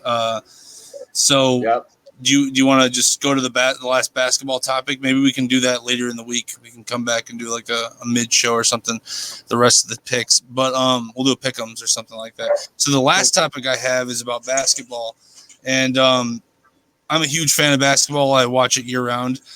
And one of the things I noticed about this World Cup, obviously, we didn't get a lot of talent on the team. We got enough talent, I thought, to win, but clearly not enough to dominate. We got enough talent to be competitive, but clearly not enough to dominate. Joe Johnson just dominated the big three. We got people coming from China. We got people coming from the Euro League and dominating. My question is, where's the best place besides, college to get basketball talent? And actually, is college the best place to get basketball talent anymore? And is the big three the best alternative kind of to go out of the league? What is the status of basketball in America? Well, in the world, really.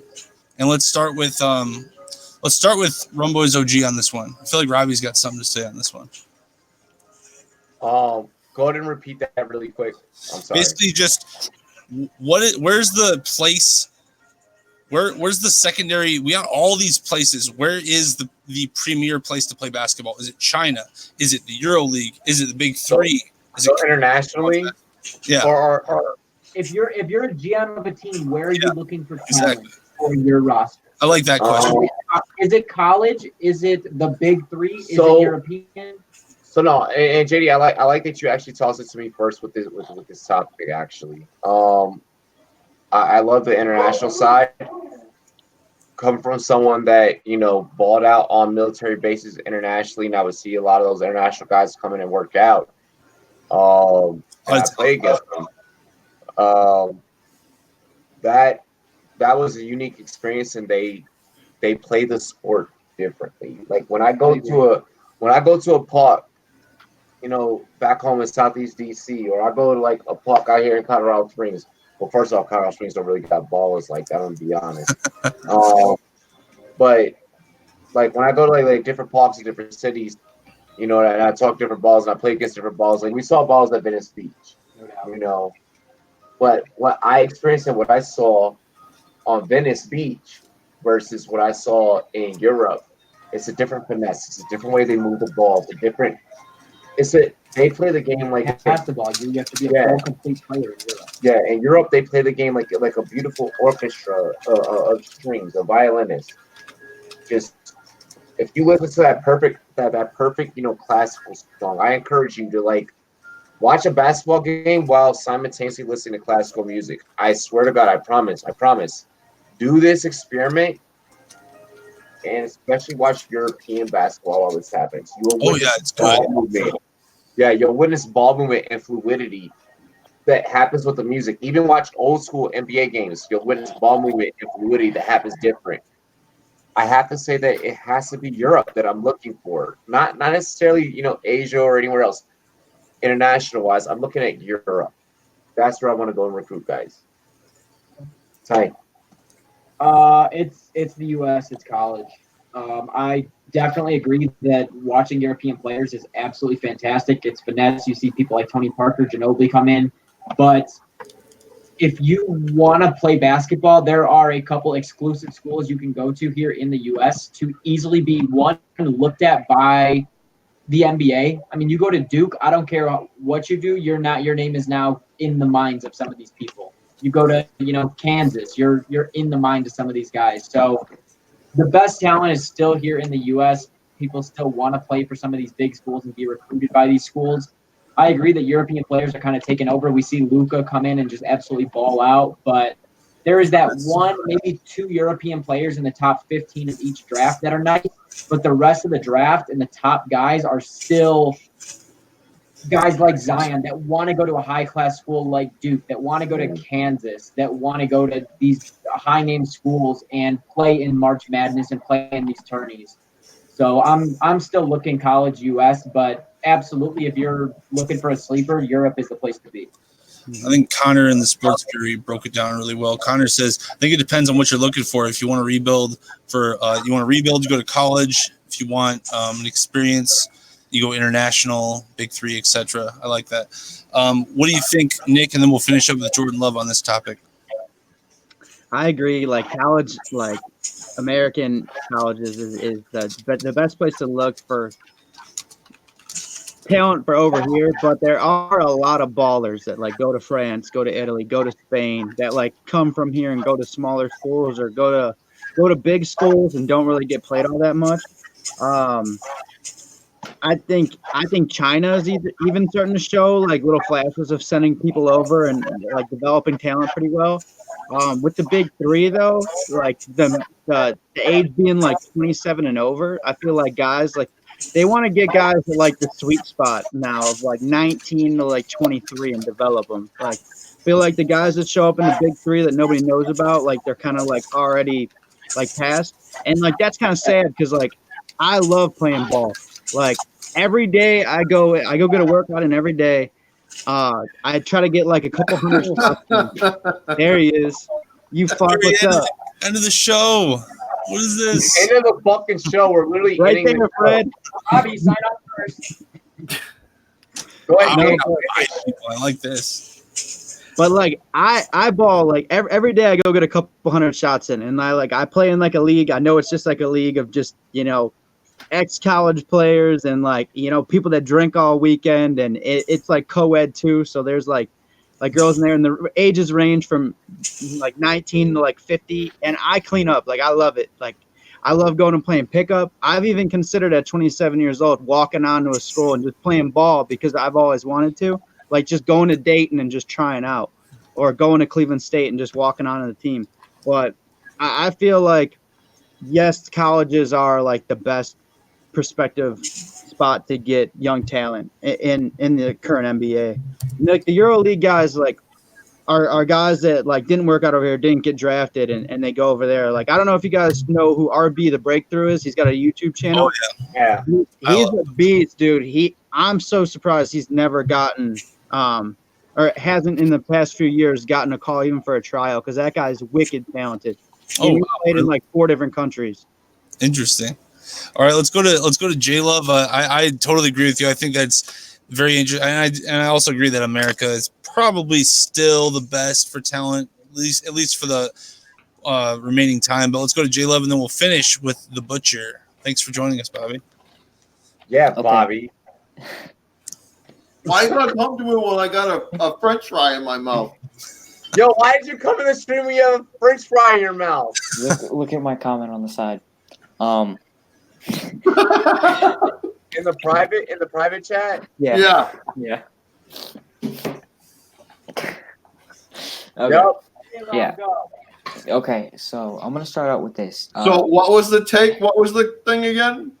All right, I'll give the question one more time, and then Jordan Love, you have the floor. So the question is, where is the best place to search for talent if you're an NBA GM? The international, they're getting better and better each year. We got Luka and Giannis; they're kind of taking over, and It's still America. on the U.S. boys. This Good take.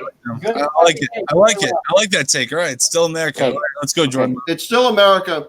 Mute him. He doesn't need to say anything more. Okay, no. Hello, Jordan. Okay, no. Got the Hamburglar dropping takes.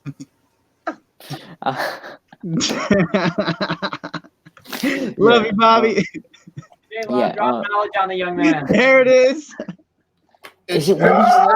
It's Is it Chick-fil-A tonight. Oh my god! If it was Wendy's, I would have cried. Want some? No, but for real. Yeah, it's still America. It's still college. It's tradition mainly. You see a lot more guys stepping out of the box, being their own person really, and just going out of tradition. Seeing guys like RJ Hampton go to Australia. You see LaMelo going to Australia, even though he didn't have the option to play in college, but he still made the choice. Again, outside of America, it is becoming Australia. They're starting to rise up out of the ranks. You see Dante Exum coming out of there. You see Patty Mills. You see Ricky Rubio. A whole bunch of people are going over into that area. But of course, college. But outside of that, it's definitely becoming the people from down under. I absolutely love watching the game of all. I like that. Australia is a very good I will say this though: the international market has got better over the years. The talent has got better. It's almost with, even now. It's but with close. that, you also have to take every international player with a grain of salt. You see Lowry Markkinen, but at the same time, you see Frank Ntilikina. Yeah. Go ahead, Bobby. Go ahead, Bobby. The Hamburglar. I think that was it. Your take, right? That was your take, Bobby? No, Yeah. I just said the it's still America. It's still America. It's still college, but the internet. They are getting the talent. Pool in the international field is getting better and better. It is. Oh my God, that name! Hold up, wait. Go to the YouTube chat and just look at that name. Yeah, we know. Oh my God! I'm not down there for it. Go get a drink. What is it? Seven. We appreciate y'all. I mean, We do. All righty. So, ladies and gentlemen, we do appreciate you guys Oh for yeah. tuning in, joining. Thank you so much for being here. Yes, this week's edition of Rumboyz After Dark. Bobby looks like Jonah Hill's brother. Holy fuck. Except fatter. Hey, that's a compliment, dude. A lot fatter. That's a compliment. But we do appreciate you guys for joining this week's edition of Rumboyz After Dark. Make sure you tune in every single Friday night. What is it, Eastern time? 9 Eastern is when we go live for Rumboyz After Dark. Holy 2 hours. shit. What? No, you don't. What? Can you go grab a shot of rum for this exit? No. Can you grab me one? No. I want to do it properly. Hey guys, real quick, Sure. we trying to go any longer at all for the fans, for the Rum fam? I'm down. I'm I down to go a little bit longer. I got a couple little topics. Like, I want to see if you guys are down to make it in even 2 hours. I'm straight. I could go longer I than can that. do it even too. I want to know what everybody's opinion of Ty's trying to go to AB Denver. situation is. Of And- what? Suck it up, you pussy. What's What? up? Hold on. Say it again. Wait. I Yo, couldn't when hear. did you get in the stream? Yeah, you came to work late. Yeah. I just been Hold through on. 12 topics. Where have Mute you him. been? Hey man, Mute the him. last time I kept topics going, I kept on finding stuff to talk about even after the stream when we were all just hanging out. I hung out with Robbie till he went to sleep. But Called it. I want to know your guys' thoughts on the AB situation, and I also Oh my for God. the Rum fam, since we kind of you guys started out as like a fantasy, like insider and like betting, help type, brand. I think we got to talk about fantasy, like winners and losers, players and hitters, traders and keepers. Exactly. No, I feel like we definitely have to talk about that. Before we get into that, let's first decide who's going to stick around for the rest of the show. I'm staying. I'm right I'll here. stay. If we're going for an even 2, I'll stay. I'll Like, stay. yeah. Let's go. All right, so we're gonna go for an even 2 now. I'll stick around. Even 2. I'm all about overtime, man. Run it. Yeah, sure. Let's go. We got 20 minutes. Let's do the AB situation. All right, I'll formulate it into a question. So wait, you want to talk about what do you want to talk about exactly? The helmet stuff or the other stuff? With AB, what I'll state is that we'll make the last 20 minutes all fantasy. So with the AB situation, first off, you're gonna start AB. Actually, no, AB's not a pedophile. Jerk my joystick. That's weird. Oh my God. With the Why you gotta AB, say his name? Where the hell did that come from? Why you gotta say his name though? I know, right? I'm sorry. That makes it sound even But worse. what I am gonna state though, really quick, what I am gonna say is yes, you're gonna play AB this week because why? Once again, it's a guy that you drafted. Are him and Tom gonna be in sync? No. Is he probably gonna get a touchdown for you? Yes. At the very least, he will get a touchdown, if not any yards to follow up with that. That's pretty much where I sit with that situation. It's a money grab. He's good. I'm down. I play him. He's too explosive for them not to figure out how to put him into the playbook, even if it's a couple screens, and we know what AB could do on screens. I mean, if you have top-tier receivers, I wouldn't play him. If you have top-tier running back as your flex, I wouldn't, but he might be worth taking the chance this week. They might just do it to say they can. Just to like prove they can. But what is your opinion about the AB situation there, Bobby? Well, the reports are that he's going to play, that he's been cleared to play. If he does play, that's even if he does, the playbook's going to be extremely limited. Like Ty said, it's probably going to be maybe 3 or 4 or 5 plays that they specifically insert him on, and other than that, but is there a possibility for maybe 1 touchdown and 40 yards, 30 yards, something like that? That wouldn't surprise me.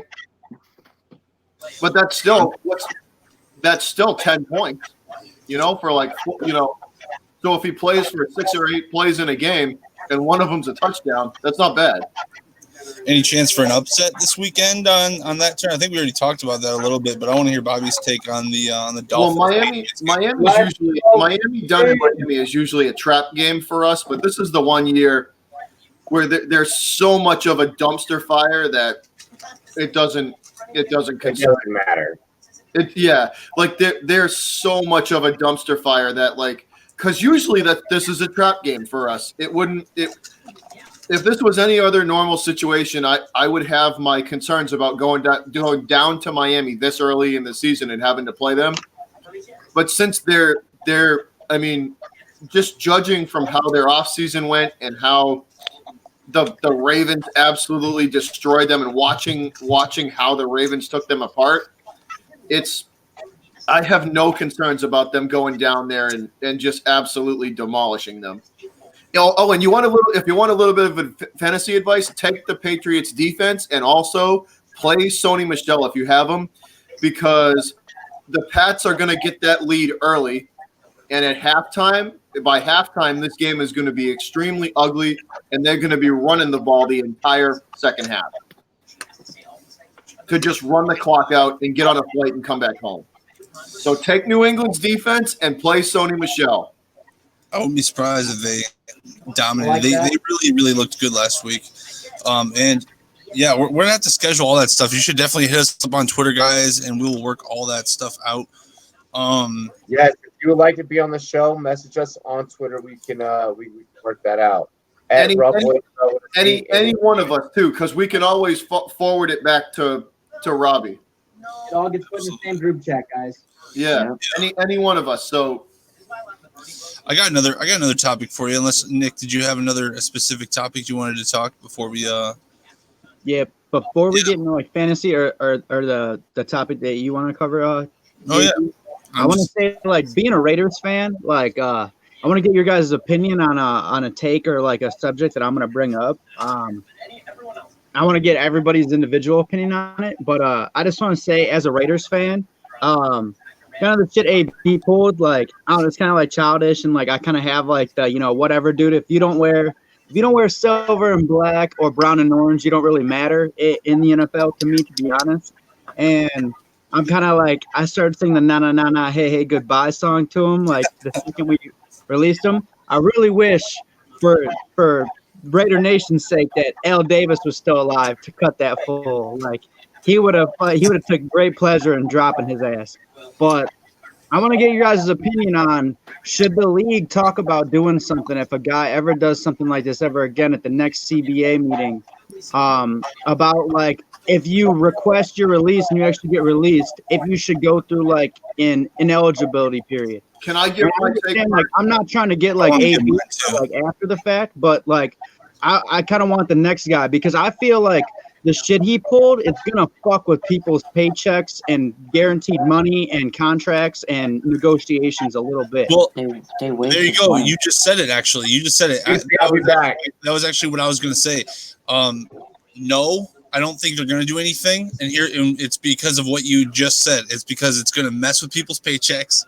The people are going to bring it up in negotiations when you got a diva receiver. Well, he acted like this. So, and also here's the cherry on top.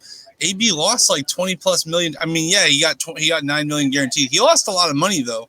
And if he doesn't perform with the Patriots, if he doesn't toe the line with the Patriots, goodbye. It's over. Nick, when the Patriots signed him, his contract with the Pats is there's about 6 different clauses that say if he doesn't conform to the Patriot way, he's done and he gets nothing.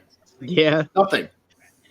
Like they don't have to. That you should see. Like they when they first signed him, they were talking about this. That contract is so laden with clauses that protect the Pats because it's a huge risk for them.